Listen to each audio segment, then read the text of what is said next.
Très bien les gars, donc du coup là on se retrouve sur la deuxième vidéo. Donc pour ceux qui viennent de tomber sur cette vidéo, donc rassurez-vous qu'il y a une deuxième vidéo où on a parlé de Boot CD. Donc ça c'est la deuxième méthode permettant de pirater ou de craquer le mot de passe Windows. Donc si jamais vous arrivez déjà à visualiser cette vidéo, donc il y en a une autre qu'on avait déjà fait sur Boot CD. Alors celle-ci sera concentrée sur le Kali Linux Live. Et donc, sans plus tarder déjà, je vais vous présenter l'environnement virtuel parce que c'est dans ça qu'on va faire notre pratique ou c'est ça qui va nous permettre en tout cas à mener à bien notre pratique d'aujourd'hui. Donc, de ces faits, nous aurons besoin des HPDC, c'est un ordinateur qui utilise Windows 10 et nous aurons besoin également de WinAtelier pour la présentation. Donc, avant de pouvoir déjà commencer, les gars, je tiens encore une fois de plus à préciser que cette vidéo est à titre éducatif et n'allez pas donc les gars le refaire sur un équipement qui ne vous appartient pas. Et donc du coup, si c'est le cas, veuillez demander la permission et veuillez expliquer clairement le risque. D'accord?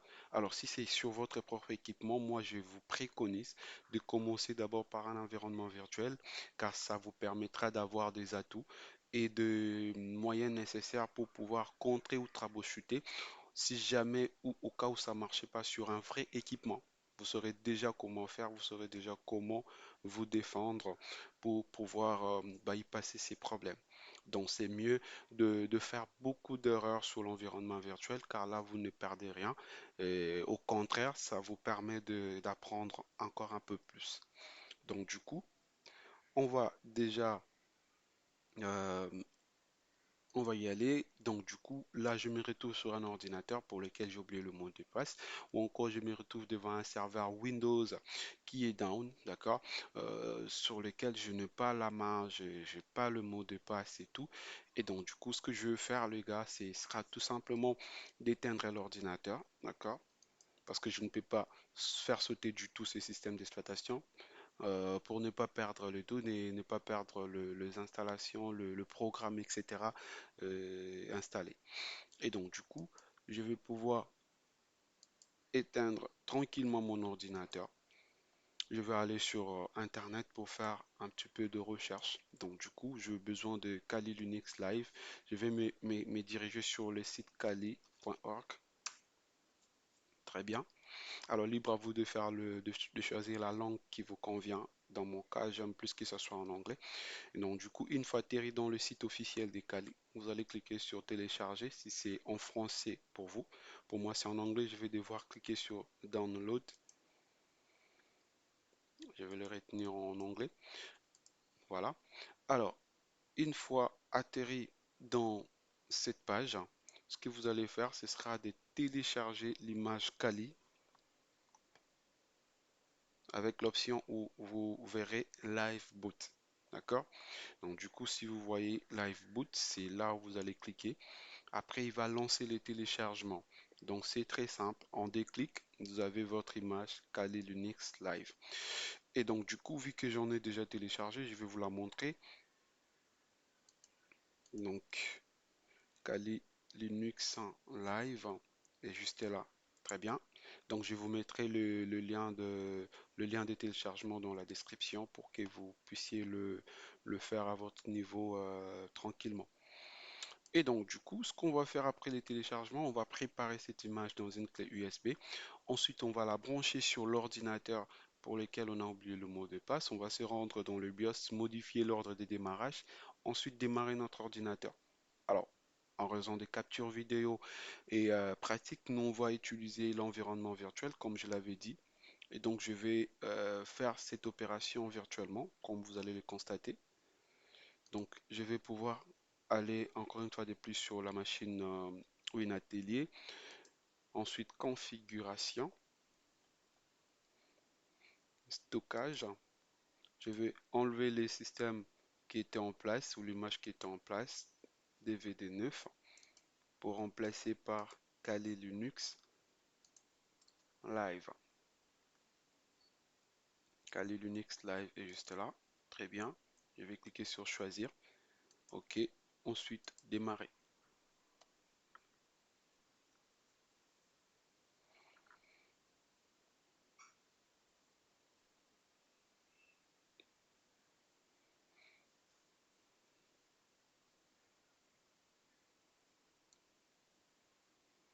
Très bien. Donc, c'est comme ça que ça va se lancer. Donc, du coup, à ce niveau, vous allez tout simplement cliquer sur la touche Entrée de votre clavier pour choisir la première option.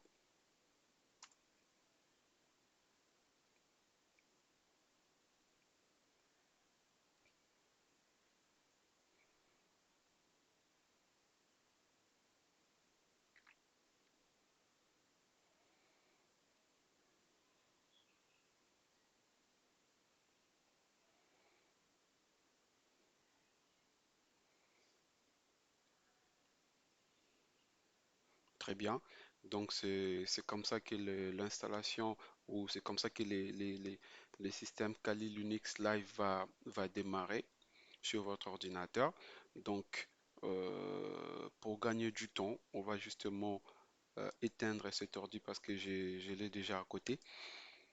J'ai déjà un autre ordinateur démarré avec le même système d'exploitation.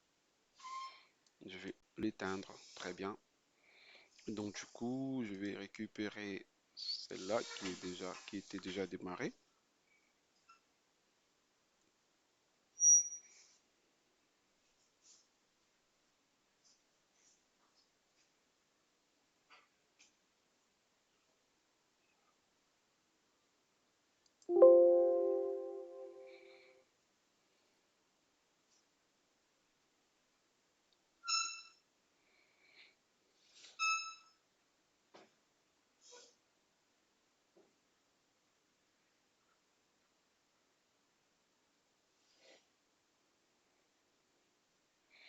Donc, donc très bien.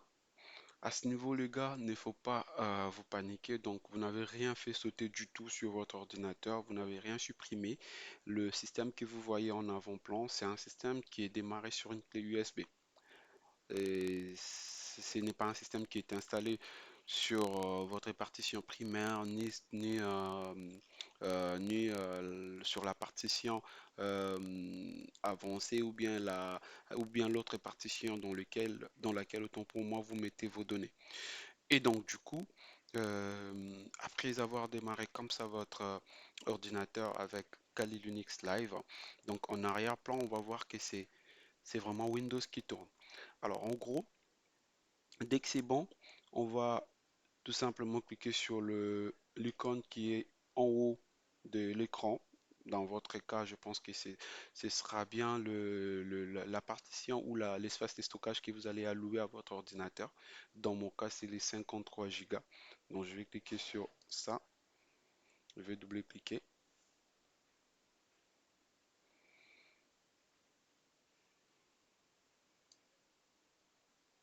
Et donc, du coup, vous allez constater que nous sommes vraiment en arrière-plan sur un système d'exploitation Windows. Prévenez, si vous allez dans votre système d'exploitation Windows, vous verrez tous ces dossiers que nous sommes en train de visualiser à l'instant T. Donc, vous aurez Windows, Perflog, Programme Data, Programme Files x86, etc., etc. Et alors, du coup, nous allons pouvoir aller chercher deux bases la base SAM et la base système qu'on va expliquer après. Donc, on va cliquer sur Windows, double-cliquer autant pour moi sur Windows. Ensuite, on va chercher système 32, système 32, système 32, système 32, voilà, système 32.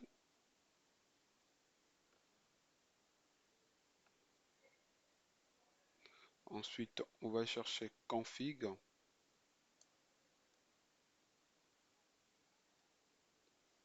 config, très bien. Après, on va descendre un petit peu en bas. D'accord? Donc du coup, là, nous avons la visibilité sur la base SAM et la base système. Ce qu'on va faire, on va le copier pour le coller sur notre bureau. On va réduire cette page. Voilà, on va le coller sur notre bureau. Très bien. Donc, j'explique. La première base, la base SAM, on l'a déjà expliqué dans la vidéo précédente. Certes, je vais quand même les réexpliquer. Et donc, du coup, c'est une base qui possède le mot de passe. Donc, le compte, le mot de passe et tout ce qui va avec. Alors, la deuxième base, c'est une base système qui possède toutes les clés. En fait, en gros, pour avoir un mot de passe, il nous faut une partie des clés, une partie des mots de passe en tant que tel. Donc, la base système, c'est une base qui possède les clés, les différentes clés. Et la base SAM, c'est celle qui possède le mot de passe. Alors, du coup, ce qu'on va faire maintenant à ce niveau, ce sera de démarrer un, un terminal. On va justement cliquer sur le bouton noir que vous voyez.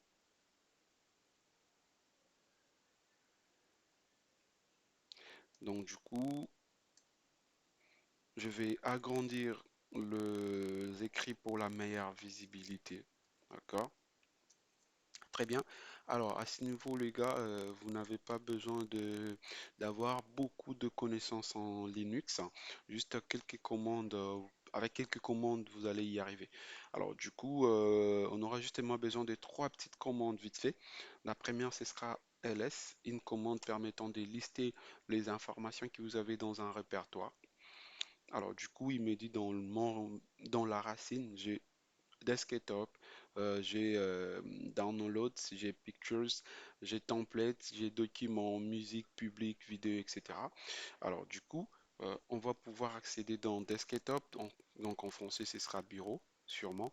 Donc du coup, desktop. Après dans desktop, je vais faire ls, je répète la même commande pour lister, pour voir si réellement nous avons ces deux bases dans desktop ou dans bureau. Très bien, nous avons ces deux bases, ah, c'est top. Après, j'aurai besoin d'une commande pour pouvoir exécuter ces deux bases afin de récupérer les informations qui pourront nous permettre de savoir les types de comptes que nous avons sur l'ordinateur et leurs états. Donc là, j'invoque la commande samdamp, d'accord? Samdamp2, je commence par système et ensuite sam. Donc du coup les gars, si jamais vous commencez par SAM et terminez par système, ce qui va se faire, c'est que vous aurez un message d'erreur. Donc, il faut toujours précéder la commande SAMDP avec système d'abord, ensuite SAM. Donc, là, voici la fameuse commande. Très bien. Donc, du coup, on a récupéré les informations qu'il nous fallait. Donc, du coup, comme vous allez les remarquer ici, nous avons le compte administrateur qui est créé par défaut lors de l'installation des systèmes d'exploitation. Et c'est compte comment le compte est désactivé, comme vous le constatez. Donc, le second, c'est le compte invité qui est également désactivé. Le troisième compte, c'est les comptes cibles qui n'est pas désactivé. Donc, c'est pas mentionné, d'accord, déjà désactivé. Alors, si jamais vous ne voyez pas désactivé, vous allez remarquer que pour chaque compte, il y a deux parties des clés. Nous avons la première partie qui commence par là et se termine par ici. Et la deuxième partie qui commence par 31, ce qui se termine par là. Et c'est pareil pour le compte invité. Nous avons la première partie et ensuite la deuxième partie. Alors, vous allez remarquer pour tous les comptes désactivés, la deuxième partie a de même valeur. On va dire ici, pour le compte administrateur, on a ici 31, 31 D6. Pour le compte invité, c'est pareil, 31 D6. Par contre, pour le compte cible, au niveau de la deuxième partie, nous avons F6, C6. Donc c'est ce qui est tout à fait différent par rapport aux autres. Donc du coup, ce qu'on va faire, nous, ce sera de copier cette deuxième partie. C'est celle qui nous intéresse. On va la copier. Alors, si jamais l'ordinateur sur lequel vous avez démarré vous avez démarré avec Kali Linux Live est connecté sur Internet, vous allez pouvoir lancer Firefox pour aller consulter un site qui s'appelle CrackStation. C'est un site hyper puissant, possédant des dictionnaires et librairies, d'accord, ayant plus de 15 milliards de possibilités de craquer le mot de passe, de mots courts et des êtres humains, je tiens à le préciser. Et donc du coup, s'il s'agit d'un mot de passe un petit peu compliqué, le site va bégayer, ne va pas arriver à le craquer. Et par là, on comprend déjà laquelle des possibilités utiliser si jamais on faisait face à un mot de passe oublié ou à un ordinateur qui a un mot de passe pour lequel on n'a plus le mot de passe. Donc du coup, on a copié la clé. Il reste plus qu'à attendre, d'accord, que les navigateurs puissent s'ouvrir pour pouvoir chercher les sites CrackStation. Alors, de ces faits, ce qu'on va faire, on va gagner du temps. On va le faire sur mon ordinateur physique. Donc, je vais pouvoir venir ici pour chercher les sites en question. Alors, je fais crack station. Très bien, je l'ai déjà. Ok, donc c'est dans cette partie où vous allez coller votre clé. Si jamais vous l'avez déjà copiée, vous allez la coller ici. D'accord. Ensuite, vous allez cliquer sur Je ne suis pas un robot et vous cliquez sur hachage des cracks ou craquer les hachages. Donc, du coup, il va vous trouver le mot de passe correspondant, d'accord, à la clé que vous lui avez fournie. Et donc, du coup, on va regarder si c'est déjà OK. Très bien. On va supprimer tout ça pour écrire crack station. Crack station. Crack station. Donc, moi, je vais chercher la même clé de cet ordinateur parce que je l'avais déjà quelque part. Je vais la chercher. Voilà, c'est ça, c'est la même clé. Je vous le confirme. Donc, du coup, je copie la clé, je le colle sur cette partie, je clique sur Je ne suis pas un robot et hachage les clés. Et donc, du coup, là, vous remarquez que voilà, il a craqué euh, la clé que je lui ai fournie et il m'a dit que ça correspond au mot de passe Aristote, ce qui est tout à fait normal, le mot de passe qu'on avait oublié ou que j'avais oublié, d'accord, en amont, avant de pouvoir faire cette pratique. Et donc, du coup, les gars, vous remarquerez que c'est aussi un site qui vous permettra non seulement de craquer le mot de passe, mais de tester vos mots de passe à vous avant de pouvoir les appliquer sur vos appareils. Et donc, on va essayer quatre ou trois mots de passe vite fait pour voir à temps réel comment ça fonctionne. Je vais pouvoir créer ici un mot de passe. Voilà. Je vais créer un mot de passe. Par exemple, je vais mettre un nom qui me vient par la tête, qui me traverse par l'esprit. Je mets quoi? Je mets par exemple Patrick. D'accord. Je mets par exemple Patrick comme ça. Je clique sur générer la clé. Il m'a généré la clé. D'accord. Je viens dans le site. Je remplace cette clé par celle de Patrick. Craqué. Très bien. Il a retrouvé bel et bien Patrick. Je vais changer. Je vais mettre MD5, hein, MD5, MD5, MD5. Générer, copier.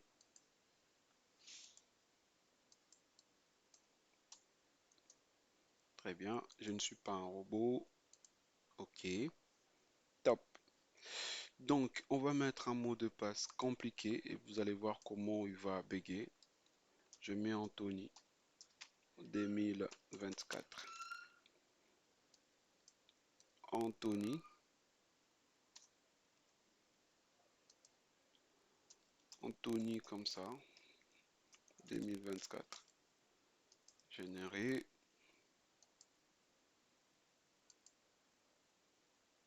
remplace cette clé par l'autre. Je ne suis pas un robot. Craqué. Très bien. Et donc, les gars, comme vous pouvez le constater, j'ai mis un mot de passe complexe, vu que ça ne fait pas partie, vu que c'est au-delà, en fait, des noms des êtres humains. D'accord? Voilà pourquoi il n'a pas pu, en fait, craquer ces mots de passe. Et donc, prenez soin de tout vérifier par ici pour pouvoir, avant d'appliquer bien sûr votre mot de passe. Et comme conseil, les gars, il faut toujours que le mot de passe que vous allez ou vous pourrez mettre sur vos équipements, sur vos différents comptes sur les réseaux sociaux, puisse avoir une longueur minimale de 12 caractères ou de 12 valeurs. À l'intérieur, il va falloir qu'il y ait les lettres en majuscules, minuscules, le chiffre au minimum un caractère spécial, un caractère spécial autant pour moi. Donc, vous devez avoir la majuscule, la minuscule, chiffre et caractère spécial au minimum. Et la longueur minimale doit être autour de 12 valeurs.